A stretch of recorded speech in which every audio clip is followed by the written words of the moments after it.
কুরবানি যে আমরা করি, গরু ছাগল কুরবানি দেই, আমরা তো ফিলিংসই বুঝি না যে আসলে আমরা কি করতেছি, কেন করছি, কার স্মৃতিতে করছি, না করলে কি হতো।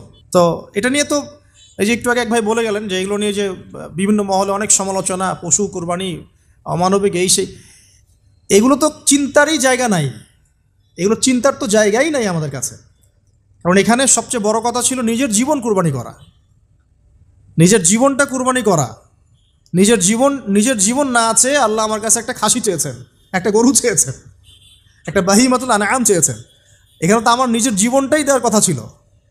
ওটা না নিয়ে আল্লাহ পাক বলেছেন যে বাহিমাতুল আনআম একটা দিলেই হবে, তোমার কাছে ওটার গোশতও চাই না, চামড়াও চাই না, কিছুই চাই না, তাকওয়াটুকু চাই, তাতেই এত কথা। এটা দামই বা কত? 10-15 হাজার, বা একটা গরু 50,000, 60,000, 1 লাখ টাকা। 1 লাখ টাকাকে আপনি সন্তানের মূল্য দিয়ে হিসাব করতে পারবেন? তো এখানে মূল জিনিসটাই হচ্ছে আল্লাহ পাকের হুকুম। আল্লাহ পাকের হুকুমই সবচেয়ে বড় কথা। আল্লাহ পাকের হুকুমের ফলেই নেকি হয়, অন্য কোনো কাজে নেকি নেই। আল্লাহ পাক হুকুম দিয়েছেন বলেই। একটা এক্সাম্পল দিয়ে যার সামনে যাব। হাজিরা মিনায় রাত কাটাবে না, মিনায় এমনিতে হারাম শরীফে নামাজ পড়লে কত নেকি হয়? 1 রাকাত নামাজ পড়লে 1 লক্ষ নেকি হয়, মানে 1 ওয়াক্ত নামাজ পড়লে 1 লক্ষ ওয়াক্তের নেকি হয়। হারামের কথা বলছে, কাবার কথা বলছে। আর মদিনায় তো 1000। তো কাবা ঘরে নামাজ পড়লে এত নেকি হয়, আল্লাহ রাব্বুল আলামিন এখান থেকে হাজিদেরকে বলেছেন যে মিনায় গিয়ে রাত কাটাতে হবে। এখানে হুকুমটা কি? মিনায় গিয়ে রাত কাটাতে হবে, এটা হজের একটা কাজের মধ্যে অন্তর্ভুক্ত। মিনায় গিয়ে রাত কাটাতে হবে।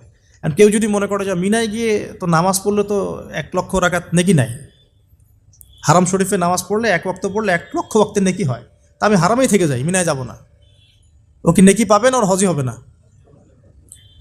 এখানে নেকিটা বড় কথা না, বড় কথাটা কি? আল্লাহর হুকুম। আল্লাহ পাকের হুকুমের পিছনে কি নেকি আছে এটা আমি সংখ্যা দিয়ে কাউন্ট করতে পারবো না। আল্লাহ পাক হুকুম দিয়েছেন মানে সেখানে ইনফিনিটিভ নেকি আছে, ওটা 1 লক্ষ 2 লক্ষ 5 লক্ষ দিয়ে হিসাব করা যাবে না। এখানে কেন কুরবানি করছি? আল্লাহর হুকুম। যুক্তি বিজ্ঞান দর্শন খোঁজার দরকার নেই তো আমার। তো এবার আল্লাহ রাব্বুল আলামিন কীভাবে বলছেন কোরআনে? আল্লাহ পাক বলছেন, ইব্রাহিম আলাইহিস সালাম বলেন, ইন্নী যাহিবুন ইলা রব্বি সায়াহদিন, আমি চললাম আমার রবের পথে, তিনিই আমাকে পথ দেখাবেন। এই আয়াতটা খুবই মনে শান্তিদায়ক আয়াত। জীবনে অনেক কিছু হয়ে যাবে, কিন্তু এই আয়াতটা যদি তেলাওয়াত করতে পারেন ভিতরে ভিতরে আল্লাহকে পাবেন। ইন্নী যাহিবুন ইলা রব্বি সায়াহদিন, আমি ছুটলাম, আমি চললাম আমার রবের দিকে, তিনিই আমাকে পথ দেখাবেন। রব্বি হাবলি মিনাস সালিহিন, আল্লাহ আমাকে সুসন্তান দান করুন, সালেহীন সন্তান দান করুন। ফাবাশশারনাহু বিগুলামিন হালিম, আল্লাহ বলছেন আমি তাকে সহনশীল সন্তান দান করলাম, সহনশীল সন্তান দান করলাম। এবার ফালাম্মা বালাগা মাআহু সা'য়া, এবার যখন বাচ্চাটা বাবার সাথে দৌড়াদৌড়ি করা শিখলো, মানে এই যে 10, 12, 14 বছর বয়স, এই সময় বাচ্চাগুলো আরও বেশি আকর্ষণীয় হয়। শেষ বয়সের বাচ্চা, এত দোয়া করার পরে একটাই বাচ্চা, একটাই ছেলে, শেষ বয়সের, কেবল বড় হচ্ছে, বাবার সাথে মানে দৌড়াদৌড়ি করতে শিখছে, সন্তানের প্রতি বাবার ভালোবাসা আরও গাঢ় হচ্ছে। আল্লাহ পাক তখনই পরীক্ষা নিলেন, যাতে দেখতে চান আল্লাহ পাক আমার ভালোবাসা বেশি না তোমার সন্তানের প্রতি ভালোবাসা বেশি। সন্তানকে পেয়ে আবার আমাকে ভুলে যাওনি তো? সুবহানাল্লাহ, সুবহানাল্লাহ। এবার ফালাম্মা বালাগা মাআহু সা'য়া, যখন সন্তান ছোটাছুটি করা শুরু করলো, দৌড়াদৌড়ি করতে শিখলো, ক্বালা ইয়া বুনাই, ইব্রাহিম আলাইহিস সালাম বলছেন, হে আমার সন্তান, ইন্নী আরা ফিল মানামি আন্নী আযবাহুকা, আমি আমার স্বপ্নে দেখেছি আমি তোমাকে জবাই করছি। এই কথাটা কিন্তু তিনি গিয়েই তাকে বলেন নাই, তিনি সন্তানকে নিয়ে হাঁটছেন হাঁটছেন হাঁটছেন, কাবাগর থেকে প্রায় 8 কিলোমিটার দূরে চলে গেছেন, যেখানে কুরবানি করি মিনা প্রান্তরে 8 কিলোমিটার দূরে চলে গেছেন। সেখানে গিয়ে তিনি বলছেন যে বাবা আমি স্বপ্নে দেখেছি আমি তোমাকে জবাই করছি। আগে কিন্তু বলেন নাই যে আমি স্বপ্নে দেখেছি তোমাকে জবাই করছি, চলো আমার সাথে। জেনে ইসমাইল আলাইহিস সালাম জেনে শুনে যাননি ওখানে যে আমাকে ওখানে গিয়ে জবাই করবে আব্বা, অ্যাটেম্প্ট নিবে। তিনি আগে জানতেন না, ইসমাইলও আগে জানতেন না। যখন তাকে নিয়ে গেছেন, ওই স্পটে নিয়ে গেছেন যে যেখানে জবাই করবেন বা মনস্থ করেছেন, ওইখানে গিয়ে তিনি বলছেন যে ইন্নী আরা ফিল মানামি আন্নী আযবাহুকা, বাবা আমি স্বপ্নে দেখেছি আমি তোমাকে জবাই করছি। ফানজুর মাযা তারা, তোমার রায় কি আমাকে বলো, তুমি কি ভাবছো আমাকে বলো। যেমন বাবা, আর যেমন বাবা তেমন সন্তান হচ্ছে এখানে বড় কথা হবে, যেমন মা তেমন সন্তান। কারণ মা বলেছিল এক সময়, আপনি কোথাও যাচ্ছেন আমাদেরকে ছেড়ে, তাই না? মনে আছে? ও আচ্ছা, আল্লাহ আদেশ করেছেন, তাহলে আল্লাহ আমাদেরকে ধ্বংস করবেন না। ঠিক ওই রকম মায়ের গর্ভ থেকে এই সন্তান যে বলছে যে ইয়া আবাতি, হে আমার আব্বা, ইফআল মা তুমার, আপনি করেন, আপনাকে যে আদেশ করেছে আল্লাহ পাক আপনি সেটাই করেন। সাতাজিদুনি ইনশাআল্লাহু মিনাস সাবিরিন, ইনশাআল্লাহ আপনি আমাকে ধৈর্যশীল পাবেন। একটা ছেলে আমাকে দেখেন এই জেনারেশনের একটা ছেলে যে এইভাবে আল্লাহর জন্য জীবন দেওয়ার জন্য প্রস্তুত আছে। দেওয়ার দরকার নেই জীবন, আল্লাহর জন্য জাস্ট 5 ওয়াক্ত নামাজটা পড়ুক, আল্লাহর জন্য 5 ওয়াক্ত নামাজ পড়ুক, ফজর সহ আল্লাহর জন্য রেগুলার তাহাজ্জুদ পড়ে। জীবন দেওয়া বহুত দূরের কথা, এটা হাইয়েস্ট লেভেল, এটা আমি বলতে চাচ্ছি না। আল্লাহর জন্যে কোরআনটা হিফজ করেছে, একটা পড়া হিফজ করেছে, বা অ্যাটলিস্ট আল্লাহর জন্য কোরআন তেলাওয়াত করা শিখেছে, জাস্ট রিসাইট করা শিখেছে। আল্লাহর জন্যে মানে কোনো মাদ্রাসায় বা কোনো উস্তাদের কাছে বা কোনো কোর্সে 6 মাস 1 বছর 2 বছর পড়াশোনা করেছে। আল্লাহর জন্য একটু দাওয়াতি কাজ করেছে, আল্লাহর জন্য একটা বই লিখেছে, আল্লাহর জন্য দিন প্রতিষ্ঠার কিছু চেষ্টা করেছে, মানে আল্লাহর জন্য কিছু করেছে। এই এখনকার যে হিউজ জেনারেশনটা আছে, লাখ লাখ কোটি কোটি ছেলে মেয়ে, এখান থেকে আপনি আমাকে 5% ছেলে মেয়ে দেন, ইনশাল্লাহ দিন কায়েম করে দিব বাংলাদেশ, ইনশাল্লাহ 5% দেন, খালি খুঁজে বের করেন প্রত্যেকটা ঘরে ঘরে একটা করে এরকম ছেলে আছে নাকি যে বলতে পারে যে ইয়া আবাতি ইফআল মা তুমার সাতাজিদুনি ইনশাআল্লাহু মিনাস সাবিরিন। কি শিক্ষা মা দিয়েছেন ছেলে সন্তানকে, কি শিক্ষা মা দিয়েছেন সন্তানকে, কি শিক্ষা মা দিয়েছেন সন্তানকে। আর এরকম মাই বা কোথায় পাবেন এখন আপনি, এরকম মাই বা কোথায় পাবেন বাসায় বাসায়, সব স্টার জলসা জি বাংলা মা এখন, হ্যাঁ ঘরে ঘরে এগুলা মা সব এখন, স্টার জলসা মা, জি বাংলা মা, হলিউড বলিউড ঢালিউড সব ভর্তি। এদের তো মানে কি, এদের জীবনটাই পাশবিক, এদের জীবনটাই পাশবিক। এমন মাদেরকে স্ত্রীদেরকে আমরা ঘরে নিয়ে আসতেছি, স্বামীর হায়াত কমায় রেখে দিচ্ছে একেবারে, সারাদিন দুনিয়া দুনিয়া দুনিয়ার দুনিয়া। তো হাজারার মতো মা ছাড়া কি ইসমাইলের মতো জেনারেশন আসবে কিনা বলেন দেখি? হাজেরা আলাইহিস সালামের মতো মা ছাড়া ইসমাইলের মতো জেনারেশন সম্ভব? আর ইসমাইলের মতো জেনারেশন না পেলে বাংলার জমিনে বা সারা বিশ্বে দিন প্রতিষ্ঠা হবে? কোনোদিনও সম্ভব না। তো ইসমাইল আলাইহিস ইসলামের এই কথার পরে, এই কথা যখন বাস বাবা তো এখন বুঝে ফেললেন যে আমার ছেলে তো যেই সেই ছেলে না, সে আবার ইনশাআল্লাহ বলেছে, ইনশাআল্লাহ মিনাস ফালাম্মা আসলামা ওয়া তাল্লাহু লিল জামিন। আল্লাহ পাক এত চমৎকার করে কোরআনের মধ্যে মানে আয়াতগুলোকে নিয়ে এসেছেন, বালাগাত এত উঁচু মানের। ফালাম্মা আসলামা, যখন তারা দুজনে আত্মসমর্পণ করলো, কিসের সামনে আত্মসমর্পণ করলো? আল্লাহর হুকুমের সামনে আত্মসমর্পণ। এটাই ইসলাম। ইসলাম মানে কি? এই যে এইটা ইসলাম, আল্লাহর হুকুমের সামনে মাথা নত করার নাম ইসলাম। আর আমরা তো প্রত্যেকটা কাজের পিছনে লজিক খুঁজি। নামাজ কেন পড়তে হবে, রোজা কেন রাখবো, যাকাত কেন দিব? তো তোমাকে কেন খুঁজতে কে বলেছে?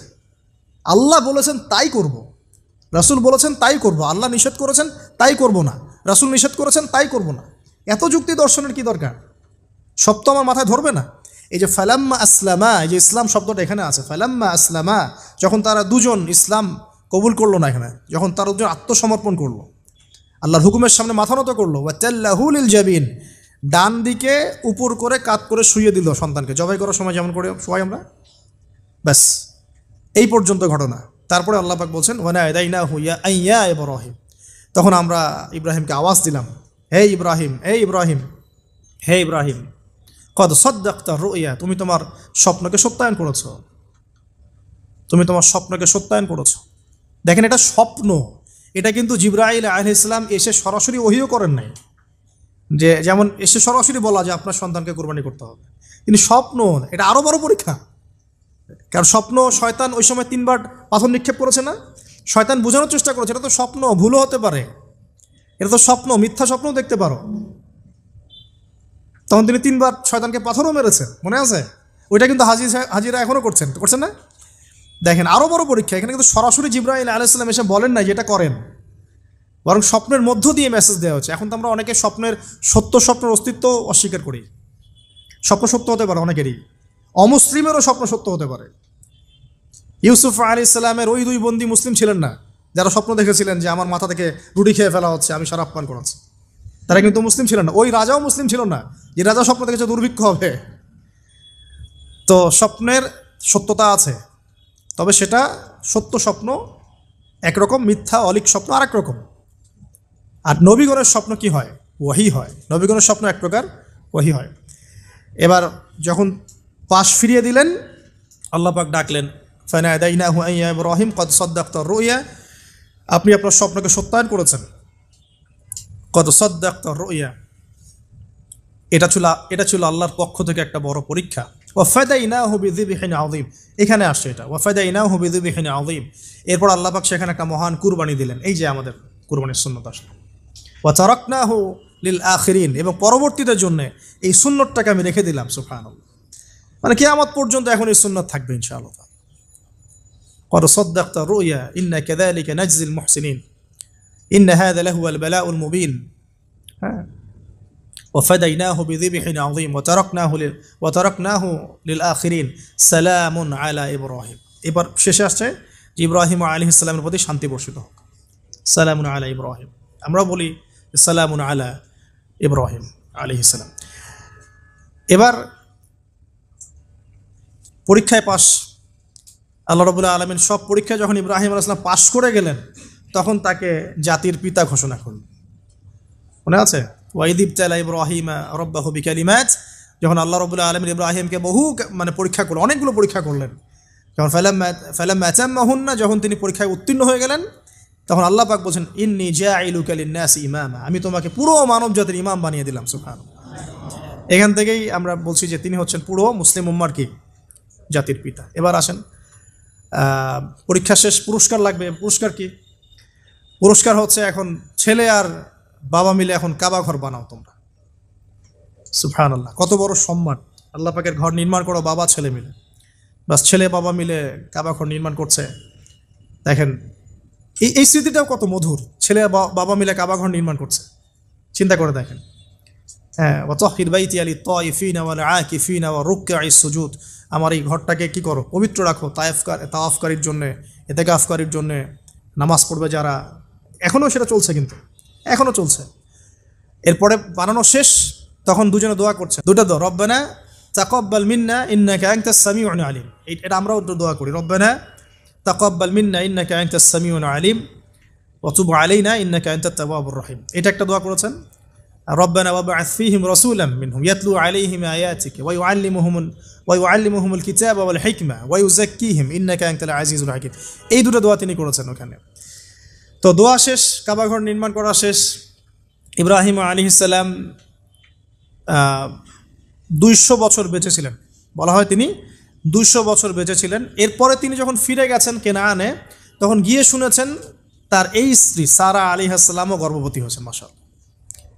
এবং তিনি অবাক হয়েছিলেন যে এই বয়সে গর্ভবতী কীভাবে। সূরা হিজরের মধ্যে ঘটনাটা আছে যে 2-3 জন ফেরেশতা এসেছেন বাসায় মানুষের রূপ ধরে। তাফসিরে দেখেছি তাদের নাম, একজন জিবরাইল, একজন মিকাইল, একজন হচ্ছে ইসরাফিল আলাইহিস সালাম। তিনজন এসেছেন মানুষের রূপ ধরে। এবং ইব্রাহিম আলাইহিস সালাম বাছুর ভুনা করে দিয়েছেন খেতে। ইব্রাহিম আলাইহিস সালামকে কিন্তু এই জন্য বলা হয় মেহমানদেরও পিতা বলা হয়। খুবই মেহমানদারি করতেন তিনি, খুব বেশি মেহমানদারি করতেন। আরবে এই ট্রেডিশনটা এখনও আছে, মেহমানদারি করানোর ট্রেডিশনটা এখনও আছে। তো তারা হাত বাড়িয়ে খাচ্ছে না, এটা দেখে তিনি ভয় পেলেন। তখন তিনি বললেন যে ভয় পাওয়ার কোনো কারণ নাই। তারা বললেন ভয় পাওয়ার কোনো কারণ নাই, আমরা এসেছি লুতের কওমের কাছে, ওই কওমের উপরে আযাব অবধারিত হয়ে গেছে এবং আমরা সেখানে আল্লাহর গজব ফেলবে। তো এরপরে কী হলো ওটা তো আপনারা জানেন। এখানে সুসংবাদ দিয়েছিলেন যে আপনার স্ত্রী সারা, তিনি সন্তান জন্ম দিবে ইনশাআল্লাহ। তো সারা আলাইহিস সালাম থেকে অবাক হয়েছেন যে এই বয়সে কীভাবে। তখন তারা বলেছেন আল্লাহর রহমত থেকে কি আপনি অবাক হচ্ছেন? তার গর্ভে এরপরে জন্ম নিল ইসহাক আলাইহিস সালাম। ইসহাক আলাইহিস সালামের পরে আসছে ইয়াকুব আলাইহিস সালাম। তারপরে ইয়াকুব আলাইহিস সালামের আরেকটা নাম হচ্ছে ইসরাইল, তার নামে পুরো কওমের নাম বনু ইসরাইল। তারপরে ইউসুফ, ইউনুস, এই যে এইভাবে ট্রেন চলতে থাকে। বলা হয় যে 1,24,000 নবী রসুলের মধ্যে, বলা হয় 1,24,000 নবী রসুলের মধ্যে বেশিরভাগ নবী এই বংশে এসেছে। তাহলে দেখেন, যে নারীর সন্তান হচ্ছিল না দীর্ঘদিন ধরে, সেই নারী হয়ে গেলেন নবীগণের মা। সেই নারী হয়ে গেলেন কি? আল্লাহ পাকের রহমত। তাহলে তাদের পরিবারে কত পরীক্ষা, কত ট্র্যাজেডি, কত রহমত, কত আল্লাহ পাকের মারেফত, অলৌকিকতা। তো এই সব কিছু মিলিয়ে হচ্ছে আমাদের এই যে আপনার জিলহজের 10 দিন, কুরবানি।